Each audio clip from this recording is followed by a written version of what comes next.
भारत में आज भी करोड़ों लोग ऐसे हैं जिनके लिए 2 वक्त पेट भर भोजन जुटा पाना एक चुनौती से कम नहीं है। एक सर्वे के मुताबिक पूरी दुनिया का 100% में से 20% अनाज तो यूं ही खराब हो जाती है।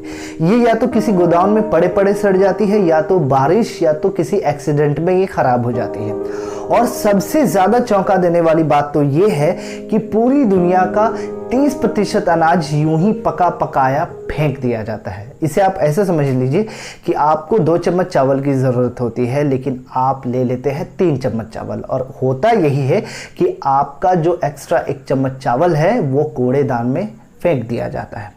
बस इसी खाने की हैबिट को बदलने का मैसेज देती है ये फिल्म, जिसका नाम है दी प्लेटफॉर्म। हेलो फ्रेंड्स, मैं हूं मिस्टर वी और आपका इस चैनल में बहुत बहुत स्वागत है।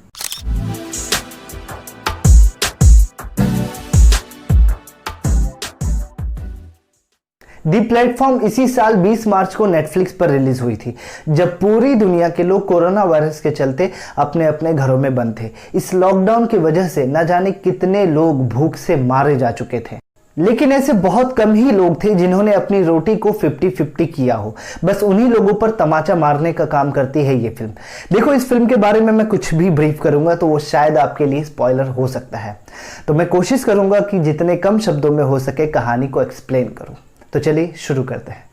दरअसल इस फिल्म में एक बहुत ऊंची इमारत होती है जिसमें बहुत से कैदी होते हैं, लेकिन उन लोगों को ये पता नहीं होता कि ये इमारत कितनी ऊंची है या फिर इस इमारत में फ्लोर्स कितने हैं। सबसे इंटरेस्टिंग बात तो ये है कि हर फ्लोर में सिर्फ 2 कैदी ही रह सकते हैं और हर कैदी हर 30 दिनों बाद खुद ब खुद किसी और फ्लोर में शिफ्ट हो जाते हैं किसी और कैदी के साथ।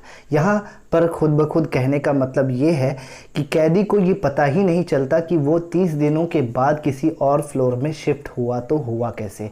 लेकिन ये बात फिल्म में भी क्लियर नहीं किया गया है। अब आते हैं इस फिल्म में दिखाई जाने वाली सबसे ज़्यादा इंटरेस्टिंग नियम कानून के बारे में, जो कि फूड को लेकर है, यानी कि कैदियों का खाना। दरअसल ये इमारत जो होती है, इसके ठीक बीचों बीच एक स्क्वायर शेप पे नीचे से ऊपर तक एक होल होती है, जिसमें एक स्क्वायर शेप का टेबल बिना किसी सहारे के बिल्डिंग के टॉप से होकर बॉटम तक जाती है और आती भी है। अब आगे जिस रूल के बारे में मैं बताऊंगा उसे ध्यान से सुनना, क्योंकि यही रूल पूरे फिल्म को मज़ेदार और इंटरेस्टिंग बनाती है।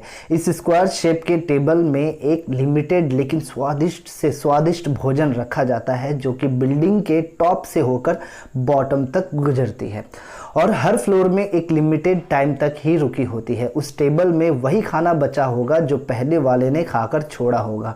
जी हाँ, यहाँ खाना किसी को बांटकर नहीं दिया जाता, बल्कि ऊपर से नीचे तक आते वक्त जिन जिन फ्लोर से ये गुजरता है उस फ्लोर के कैदी का जूठा ही नीचे की ओर जाता है।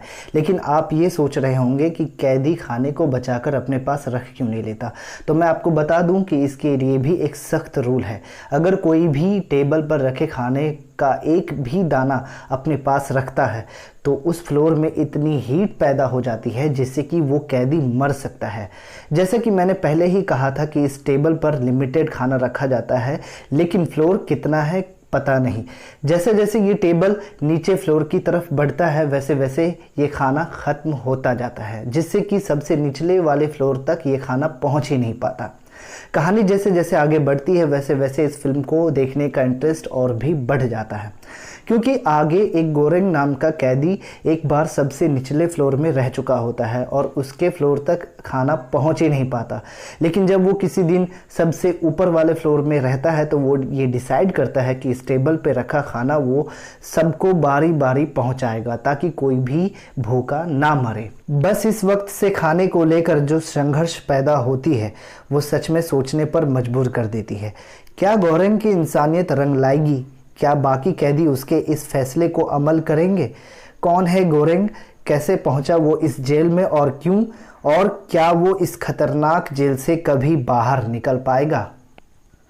देखो, ये फिल्म उन लोगों के लिए नहीं है जो ये एक्सपेक्टेशन रखते हैं कि फिल्म के एंड में सब कुछ समझ में आ जाएगा और सभी सवालों का जवाब भी मिल जाएगा, क्योंकि इस फिल्म का एंड व्यूअर्स के ऊपर छोड़ा गया है कि वो इस फिल्म को किस नज़रिए से देखते हैं। और फिल्म में कई ऐसे सवाल हैं जिनका जवाब आपको नहीं मिलेगा, बल्कि आपको खुद ही इमेजिन करना होगा। इस फिल्म में दो इंपॉर्टेंट कैरेक्टर है, गोरेंग और त्रिमगासी, जो अपनी एक्टिंग से आपको प्रभावित करेगी। बाकी के कैरेक्टर्स भी आपको सरप्राइज करेगी। मुझे इस फिल्म की सबसे अच्छी बात यह लगी कि जिस तरह से खाने को लेकर जो मैसेज दिया गया है वो शायद ही किसी फिल्म में आपको देखने को मिल जाए। एक तरफ से ये हॉरर साईफाई मूवी है जिसे आपको बिल्कुल भी मिस नहीं करनी चाहिए।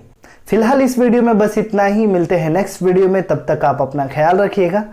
जय हिंद।